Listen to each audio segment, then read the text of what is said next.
Good morning, I'm Ernst van Zyl. I'm here from AfriForum representing our 310,000 members nationwide and specifically our 115,000 members in the province of Gauteng.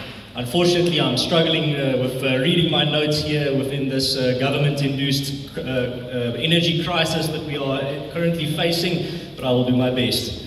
This expropriation bill, you asked that we have to state whether we support or do not support it, and we absolutely reject it on many grounds.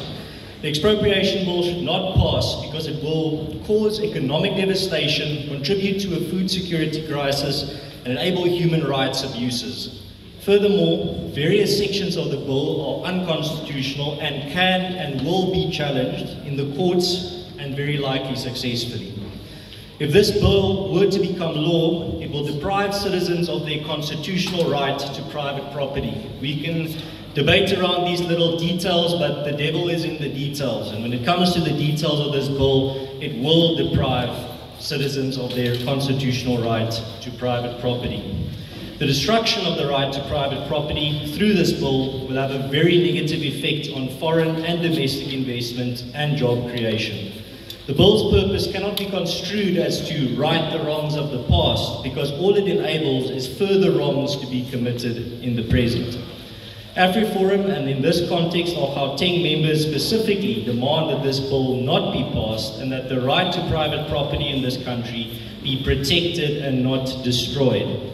The existing land restitution process has been derailed by corruption, political greed, and mismanagement. The problem is not the willing buyer, willing seller model.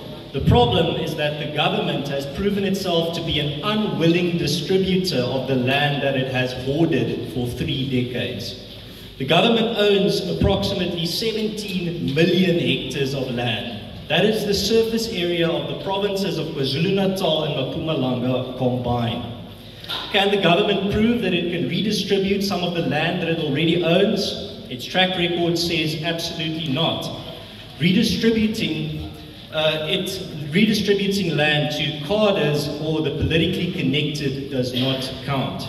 Therefore, we would like to see redistribution of land that the government already owns in practice first, before the government is any conversation about giving the government power to expropriate or hoard more land. Due to the failures of the government and rampant corruption, South Africa is currently experiencing an electricity crisis, an unemployment crisis, a crime crisis, and an open borders crisis. The expropriation bill will only add fuel to this fire, and that is a guarantee. The expropriation without compensation, or in this case now through technicalities, nil compensation, is state-sanctioned theft, deeply immoral and a human rights violation. It is an inhumane policy motivated by a combination of corrupt greed, cynical electioneering. It's not a coincidence that we are heading into an election year next year now that this is now again on the table, and also it is motivated by resentment. The ANC are gearing up to violate the rights of millions of South Africans and cause an economic disaster, and therefore the resistance to this bill is growing, and there will be a fight to protect private property rights in this country. Kia ora.